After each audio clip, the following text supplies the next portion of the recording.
Assalamualaikum warahmatullahi wabarakatuh.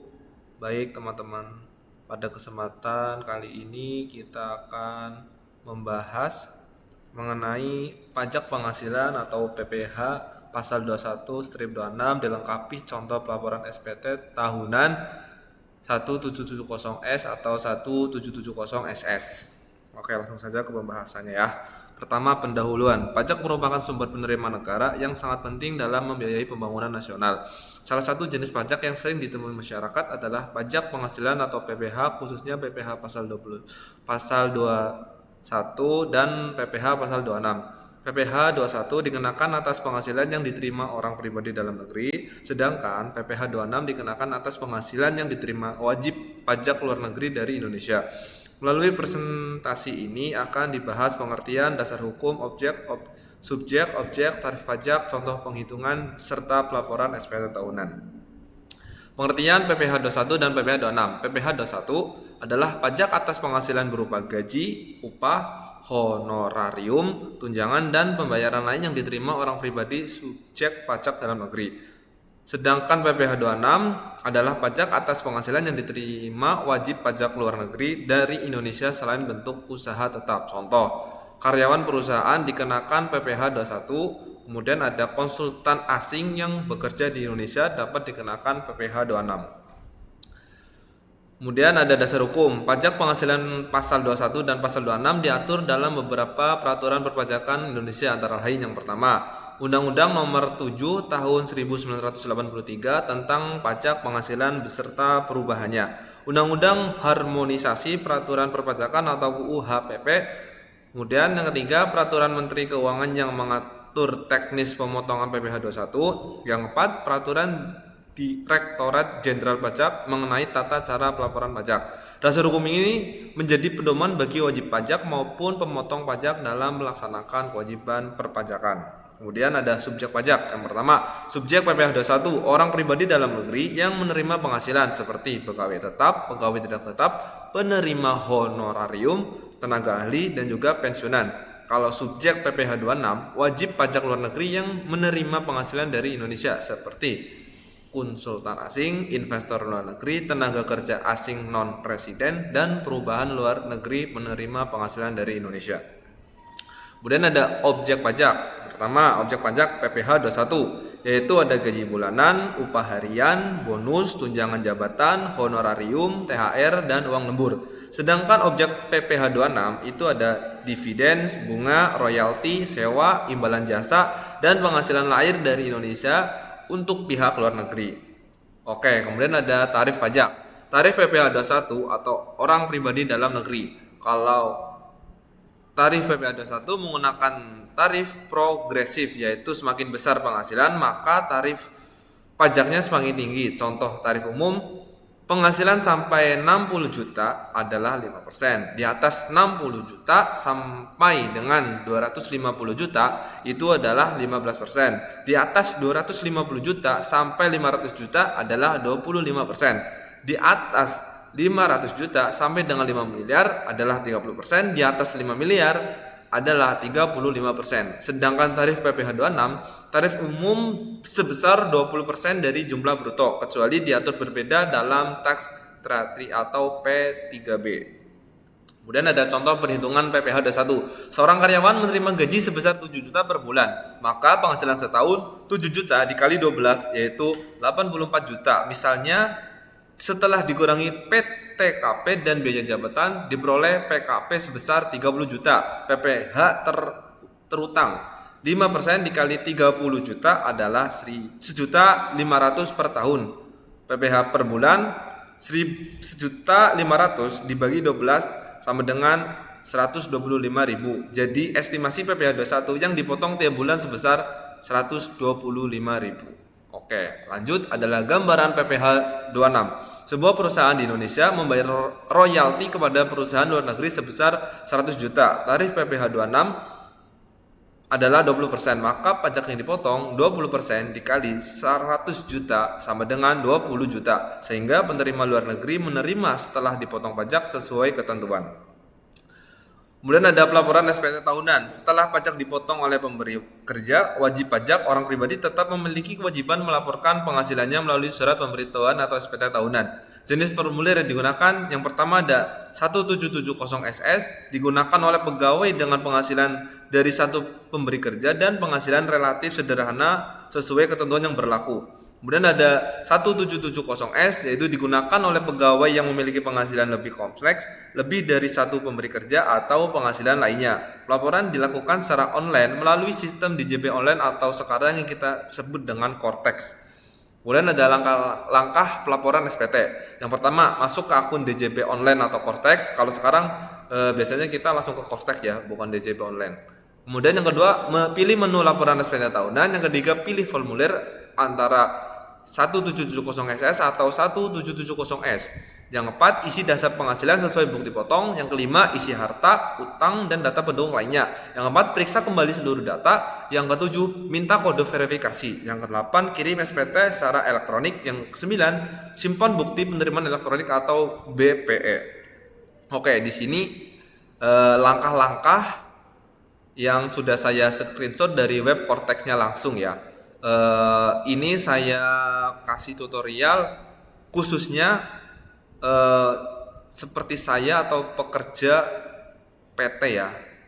Jadi saya tuh sekarang kerja di sebuah PT atau perusahaan dan akan melakukan laporan SPT tahunan. Jadi langkah ini kurang lebih cara laporan SPT tahunan khususnya untuk pekerja di perusahaan gitu ya. Oke, yang langkah pertama di sini adalah login dulu ya ke halaman Cortex. Kurang lebih halamannya seperti ini. Langkah pertama, setelah login dan isi juga nanti ada ide pengguna, kata sandi dan pemilihan bahasa. Di sini masukkan idenya di sini ya. Lalu setelah itu pencet login. Nah, langkah kedua, jika sudah login maka cari yang ada tulisan surat pemberitahuan atau SPT. Kemudian klik surat pemberitahuan atau SPT. Kemudian muncul seperti ini, SPT belum disampaikan. Nah, ketika di situ ada tulisan konsep SPT ya, pencet buat konsep SPT. Yang nanti akan muncul langkah ketiga yaitu yang seperti ini. Pilih PPH orang pribadi. Seperti kita melakukan laporan tahunan SPT tahunan pribadi. Pencet yang PPH orang pribadi, kemudian ketik lanjut. Kemudian setelah lanjut untuk nomor 2 pilih periode pelaporan SPT.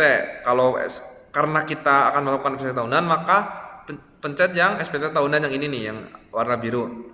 Nah, di sini dipilih periode dan tahun pajak. Nanti situ ada bulan yaitu dari Januari sampai Desember. Kemudian klik lanjut. Nah, kemudian langkah kelima adalah pilih jenis SPT ya. Di sini nanti ada tulisannya kayak gini, jenis SPT normal. Klik, kemudian langsung buat konsep SPT. Ketika buat konsep SPT, nanti di sini nih di langkah yang kedua nih, gambar langkah kedua, nanti di sini ada tulisan datanya di sini ya. Nanti diklik aja, klik edit di sini. Lah, ketika nanti diklik edit, maka kita lanjut ke langkah ke-6 nanti kurang lebih tampilannya seperti ini. Ada induk dan ada Strip 1. Oke, yang pertama ada header ya. Header itu kayak tahun pajaknya. Misal 2026 kayak gini, terus statusnya normal, metode pembetulan atau pencatatannya adalah tulis pencatatan. Terus di sini ada periode karena SPT tahunan harusnya di sini ada ini angka 1, ini angka 12 karena ini sebagai contoh jadi satu-satu ya. Kemudian sumber penghasilan, klik yang pekerjaan. Nah, sebelum masuk ke langkah berikutnya, ke langkah AB, klik dulu posting SPT, diklik. Jika sudah diklik, maka lanjut ke langkah berikutnya ke A dan B. Karena A ini adalah identitas wajib pajak, maka itu adalah identitas kita ya, seperti kayak nama, NIK, dan juga sebagainya. Karena itu, makanya saya skip langsung ke yang B, ikhtisar penghasilan neto. Di sini tulisannya 0 karena apa? Karena saya belum posting. Ketika nanti diposting, nanti di sini ada tulisan nominalnya ketika Anda mengklik yang ya kan? Ya, silakan mengisi lampiran atau bagian D. Dan nanti di sini ada muncul nominalnya karena saya yang belum posting karena makanya masih kosong. Nah, ketika mengisi lampiran D itu kalian pencet yang L1. Nanti di situ kalian cari atau scroll ke bawah yang bagian D. Di situ ada kayak nama perusahaan, terus juga nominal pajaknya berapa. Di situ nanti kalian diedit saja, misal satu tahun ada 1 PT atau 2 PT, di situ ada keterangannya juga. Oke. Ketika iya dan juga nominalnya udah muncul, lanjut ke langkah berikutnya yaitu 1B. Nah, di sini apakah Anda menerima penghasilan dalam negeri dalam usaha? Klik tidak. Kemudian yang 1C, apakah Anda menerima penghasilan dalam negeri lainnya? Klik tidak. Apakah Anda menerima penghasilan luar negeri? Klik tidak. Jadi saya ini klik tidak karena saya hanya bekerja di dalam negara dan juga dalam perusahaan. Tapi ketika teman-teman mungkin berbeda, ada penghasilan dari luar negeri, teman-teman bisa menyesuaikan sendiri ya. Ini saya kasih contoh khusus untuk teman-teman yang bekerja di perusahaan, misal kayak di Cikarang gitu. Oke, lanjut ke halaman C. Yang C kan tadi B, langkah 7 ya C. Langkah selanjutnya yaitu penghitungan pajak terutang ya.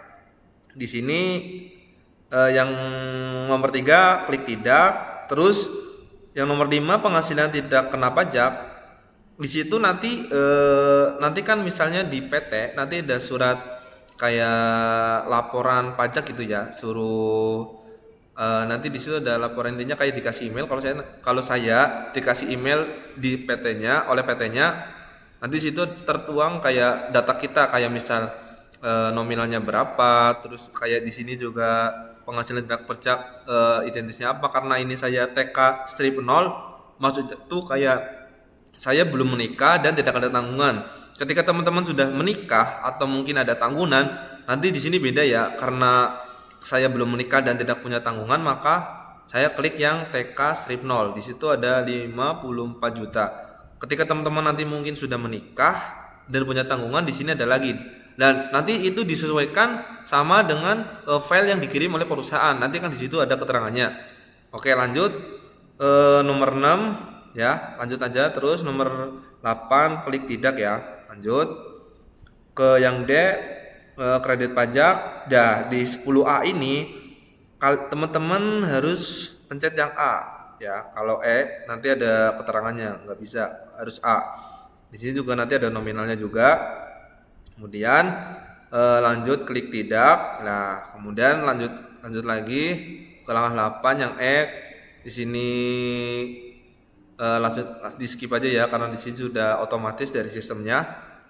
Kemudian ke langkah selanjutnya, langkah 9 yaitu ke H 13A. Di sini klik tidak. Terus pernyataan transaksi lainnya klik tidak. Tapi teman-teman dibaca dulu apakah teman-teman benar-benar kayak misal di sini apakah Anda menerima penghasilan yang tidak termasuk objek pajak. Saya klik tidak karena saya tidak mempunyai. Tapi jika teman-teman mungkin ada atau termasuk objek pajak, teman-teman bisa mengklik ya. Jadi tidak harus berpatongan dengan tidak. Oke, lanjut ke langkah terakhir yaitu lampiran tambahan. Nanti di sini di sana udah otomatis seperti ini. Dan yang terakhir ada pernyataan status SPT adalah nihil. Ketika teman-teman status SPT-nya nihil, berarti laporannya benar ya. Jadi jumlah laporan yang laporan dari PT dan laporan pribadi yang teman-teman lakukan sudah benar. Tetapi tidak harus nihil. Nanti di situ ada mungkin kurang bayar, dan jika kurang bayar biasanya tuh ada ketidakcocokan antara kita melakukan laporan sama dengan perusahaan yang melapor. Jadi nanti dicek kembali. Tapi bisa juga kalau kurang bayar itu karena emang dari PT-nya itu atau mungkin dari PT-nya benar itu kurang bayar ke pajaknya. Jadi kalian pastiin dulu nominalnya dari PT-nya, dari PT kalian kerja, dan di web Cortex ini sudah benar atau belum ya. Nanti teman-teman bisa cek sendiri.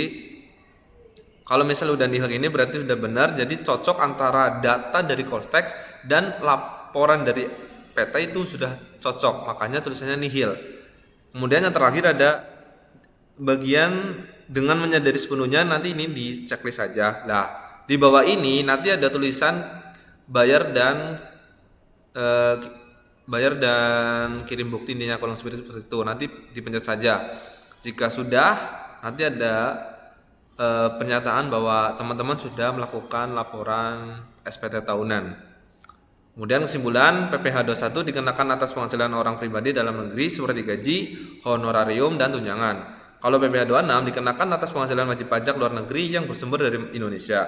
Kemudian pemahaman mengenai subjek, objek, tarif, dan perhitungan pajak sangat penting bagi wajib pajak. Pelaporan SPT tahunan merupakan kewajiban yang harus dilakukan setiap tahun secara tepat waktu. Kemudian kepatuhan pajak membantu meningkatkan penerimaan negara dan pembangunan nasional.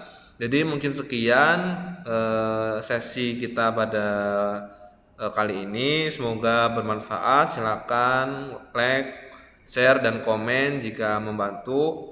Sekian dari saya. Assalamualaikum warahmatullahi wabarakatuh. See you next time. Terima kasih.